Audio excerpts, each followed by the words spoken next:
Today's the 27th anniversary of the death of Selena Quintanilla, and I want to take you back to years ago and it was that anniversary. Rudy Trevino looked into a lot of evidence from the shoes, the blood on the door, and those Swartz checks.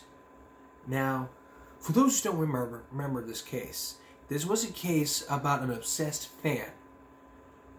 It was 1995 here in Corpus Christi, today, at a motel to where Yolanda Saldivar wanted to end the relationship. So she bought a gun, and what had happened was she wanted to end the relationship. Now, I remember seeing this on 2020. I'm not going to play this to you because we're going to discuss it for you in 5-10 minutes. So here's what happened. From her account, she says she wanted to end a relationship. Christina says, no, please don't leave. So she gets the gun, pulls the safety back. She was standing at an angle. And then what had happened was, she was like, don't close the door. And in that instant, the gun went off. The question would be, why didn't it hit her? Well, remember, it didn't hit her. It was hitting at the door. Where could the bullet have gone to when she died? It could have been at the arm. It could have been at the leg. It could have been at the chest. She was crawling and crawling and crawling until that time.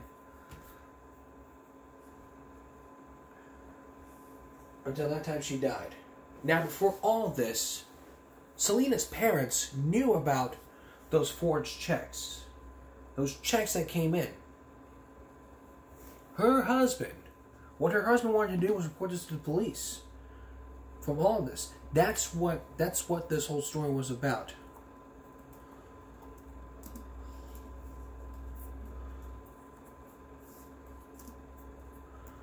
I want to take you. I want to show you evidence of what happened here. This was on September 19th of 2019 when Rudy Trevino interviewed him. Now there's evidence and court records that Yolanda Saldivar alleged her detainment was unlawful, citing evidence that the prosecutor allegedly withheld.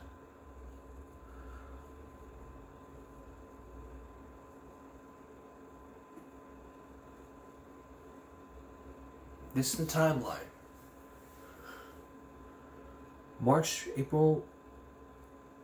This is what happened. March 31st, confronted her president of the fan club, Yolanda Saldivar, accused her of mishandling the club's money.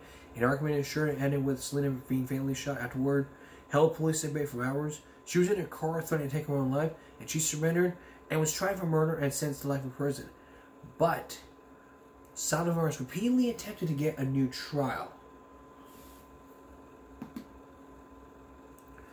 But there are court records that say Yolanda Saldivar alleged her detainment was unlawful, citing evidence that the prosecutor allegedly withheld. The woman served life in prison for murder, found authorization and barged for a new trial, but it was dismissed days later.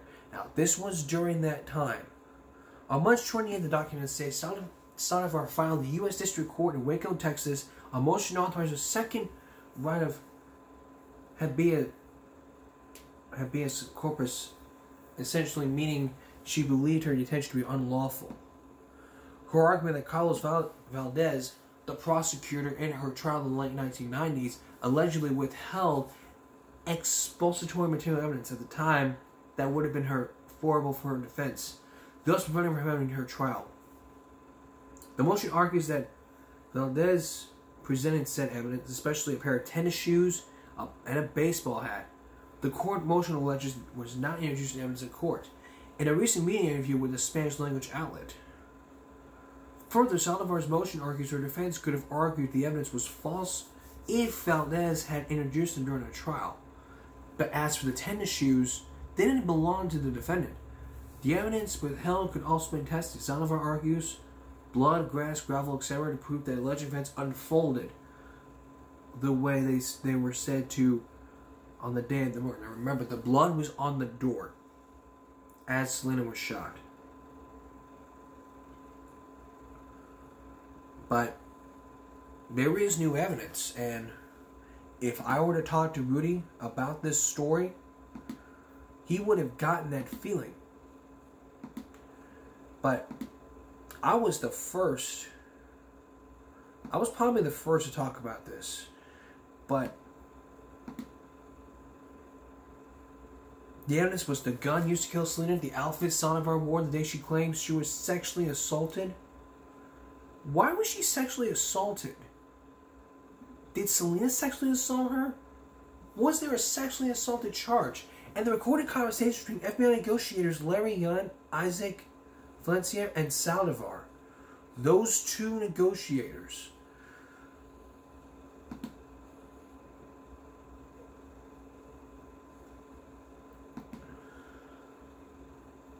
We don't know whether or not she'll get in the new trial. But what we do know, we now know that she was sexually assaulted. But we don't know who it was. I mean, look at this. This was from Wikipedia. This was from the trial. This is what Wikipedia said. The evidence used in the trial included a gun and kill Selena, the outfit Saldivar wore the day she claimed she was sexually assaulted, and the recorded conversation between FBI negotiators Larry Young and Isaac Valencia. The jury convicted her of first-degree murder after a 2-hour deliberation. The trial granted interest. No eligibility for work until March 2025. Fans outside the courtroom cheered the verdict. Many were seen expressing their delight in outcome. Some of our parents wore T-shirts regarding the there were more than 200 media representatives at the courthouse. The trial generated interest in Spain, Philippines, Europe, South America, and Japan. Tinker announced an appeal, but it was denied by Westergaard in both 1998 and 99. Valdez published a book about the trial entitled Justice for Selena, The State versus Law Saldivar in 2004.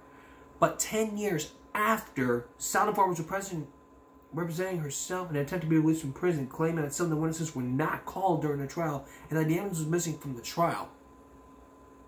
Now remember what we told you about. The shoes did not belong to the defendant. And now we know that she was sexually assaulted, but we don't know who sexually assaulted Yolanda Saldivar. But if she did... Now, this was the 3 weeks in trial. This trial was in Houston. The jury selected members on October 9th, and October 11th they were removed. The prosecutor's first witness was Quintanilla Jr. Valdez, asked if she had sexual relations with raped. He also asked her if he's ever called her a lesbian. She said no.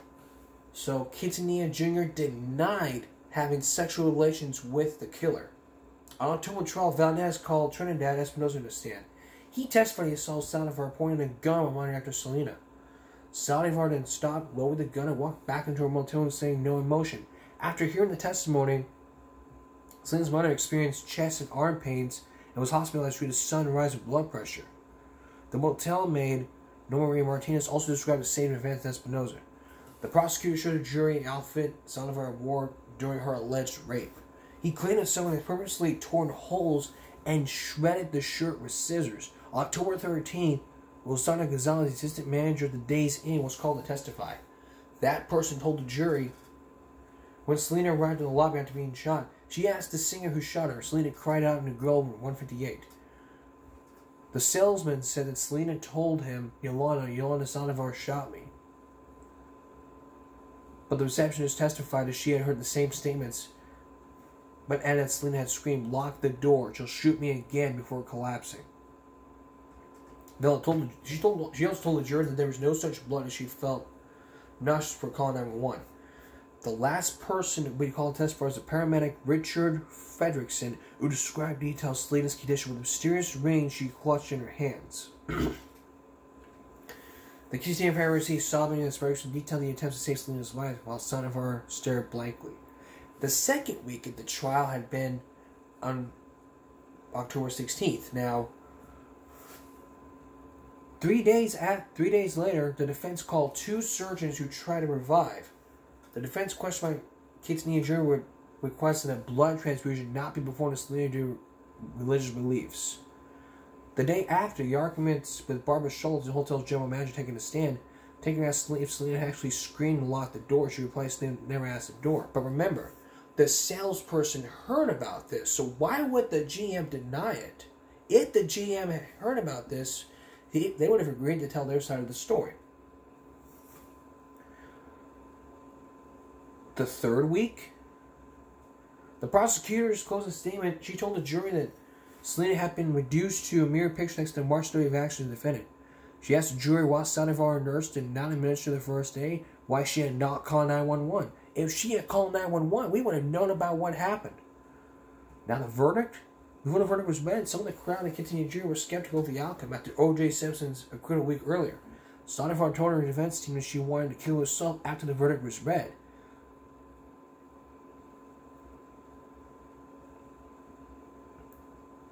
So now we know. We know what happened. But we don't know who sexually assaulted her. So until that time, this sexual assault remains as a mystery. This person that sexually assaulted Quintanilla Jr., he denied these allegations. If he were to take a lie detector test to prove his innocence, that would have been played for the jury. The jury would have looked at this case, and the prosecutor could have looked at the lie detector test and said, I guess the lie detector, I would think the lie detector test would just tell the truth. So, again, there's new evidence being presented, sexual assault, and 3 weeks of trial. But, in December 2014, the Sanitary Express News reported that Saldivar was warning a new legal effort to get early release from prison following numerous appeals in her case. The news of Saldivar's potential early release by a fake news agency was reported Saldivar could be released as early as January 4th of 2015. Sparked social media frenzy on fans. Valdez told the San Antonio Express News that Saldivar is currently representing herself at a court date, as has been said. She claims that witnesses were not called on files at the end of the trial. Continuing juror said he doesn't care if Saldivar gets early release since nothing is going to bring his daughter back. He does think that Saldivar will be safer in prison than being freed. I agree with the father. I wasn't born in 1995. I was born almost 2 years after the death. And now with all this, after over 10 minutes of telling you this, I think she pulled the trigger. I think she did it. She sexually assaulted him. I don't know if she did, but I might have to ask questions. Might as well talk with the father. And it'll be a game break if won't miss. So, with that in mind, that's all for the 10 minutes of this show. I'll see you on Friday. I'll see you Friday night. So good night.